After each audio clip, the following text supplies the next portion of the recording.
Question: how is everyday life in a concentration camp reflected in the mind of the average prisoner? Today we begin a journey in exploring Viktor Frankl's work, Man in Search for Meaning, a powerful work in the psychological sphere in which he explores his own experiences in the concentration camps of World War II. So we're going to start by exploring this central question today here on Circle Theory.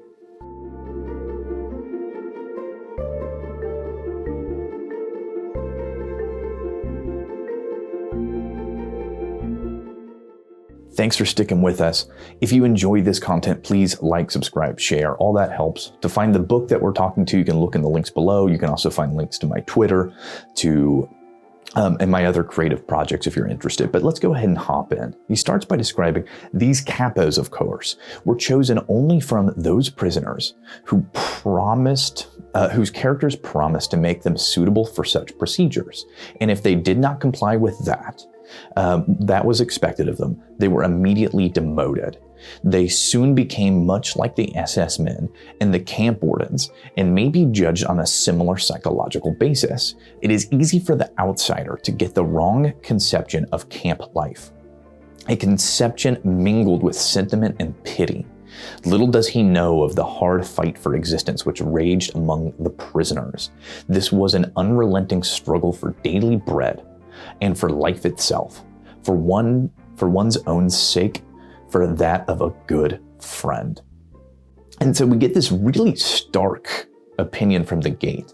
Frankl, from the beginning of this work, suggests that we might have the wrong conception of what it was actually like. And rather than painting in very black and white tones, he uses this field of gray to explore what life was like and how it impacted everyone psychologically, and how this might shift who we are. And he continues in this discussion to say, to return to the convoy about to depart, there was neither time nor desire to consider moral or ethical issues. Every man was controlled by one thought only, to keep himself alive for the family waiting for him at home, and to save his friends. With no hesitation, therefore, he would arrange for another prisoner, another number, to take his place on the transport. And we get an interesting perspective on human behavior here. What Frankl is suggesting from his experiences in these moments, we became whatever we needed to be to survive. If that meant we had to put somebody else in our shoes, that's what he witnessed. And that individuals were willing to do what it took to get them alive to see those that they cared, even if it meant doing this at the price of a fellow prisoner in the camp next to you. And he continues by saying, of all the prisoners, on the average, only those prisoners who could keep alive, who after years of trekking from camp to camp had lost all scruples in their fight for existence.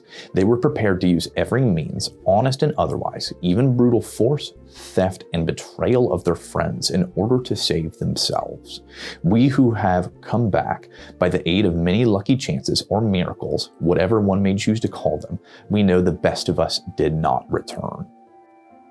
And that part hit me in the gut when I read it, that from the suggestion that in these situations, those of us that live by a higher set of morals weren't going to make it through. And that we create conditions, survival instincts, and they take over.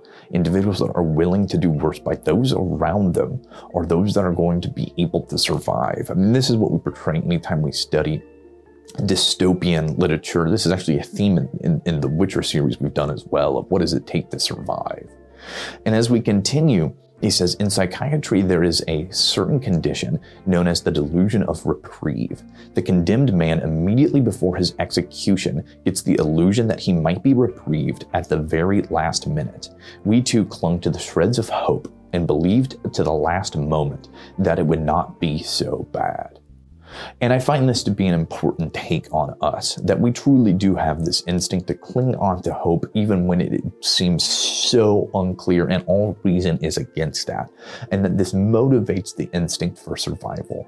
This is a very Schopenhauer-esque idea, which I suppose makes sense within this context, and something we explore more in our discussions on Jung.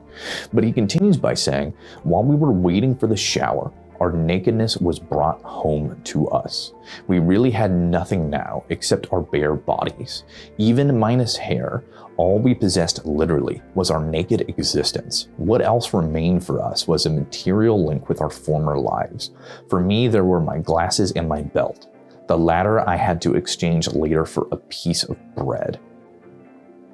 And so we get now this depiction yet again that the context for understanding this work is through nakedness, when we are stripped completely of everything, even our hair, and have to give up all, we are left with the central essence of our being, which is what we're going to explore throughout this series, and where that meaning can exist when we strip ourselves from everything else. He continues, thus the illusions some of us still held were destroyed one by one, and then quite unexpectedly, most of us were overcome by a grim sense of humor.